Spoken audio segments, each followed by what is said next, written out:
So But that at least you was, decided yeah. I deserve better, because you go from like, hey, you can kill me, but you won't break me. That's a very defensive, um, uh, you might even say abrasive or apathetic view on life. Like, you know what? I You can kill me, but I'm gonna have my own stance. I'm gonna be independent, and you can't take that from me. You're making a stand of like, I'm not gonna let other people influence me. But it's different when you go from I'm not gonna let other people influence me in your hardened shell to say, you know what? I deserve better than to be alone. I deserve better than to be isolated. Because, yes, you can survive isolated. That's survival talk. That's not thriving. That's not fulfillment. That's not joy. That's not connection. That's not any of that. It's just a shell of survival. And we need to get to, I think a lot of people, they never get to a point of survival, and it hurts them because they don't know what their rock bottom is. They don't know what their survival commitment is. I think survival commitment's important, but then going from that survival commitment to I deserve better, it has to come from within. You can't force change. You can't force love. You can't force these things on people. It has to come within.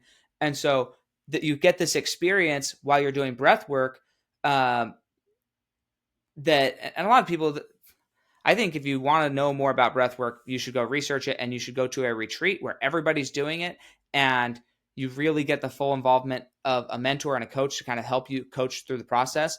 And if you do it right, it can be an absolutely as good as drugs. Honestly, like I shouldn't say that. I've never done drugs, but I know people who have done drugs, and I know people who have done breath work, and they say it's pretty much the same. And so I just do breath work because that's easier for me, and I don't have to put any substances in my body.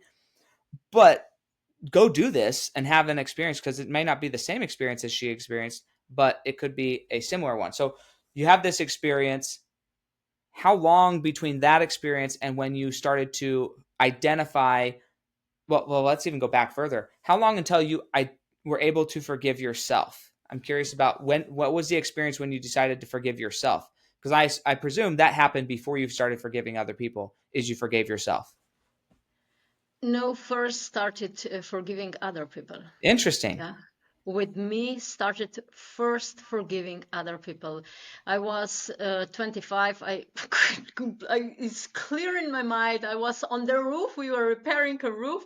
It was like a light coming to me and said, Neja, your mission is to help people, and you have the same mission.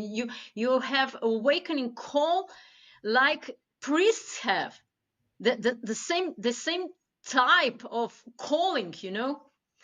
And from that on, then I really digged into everything. What at that time I was already studying. I was doing my PhD, and I had access to different literature. I was also reading in English, in German, so I had plenty of books and access to different scientific articles. So I I really went immensely in.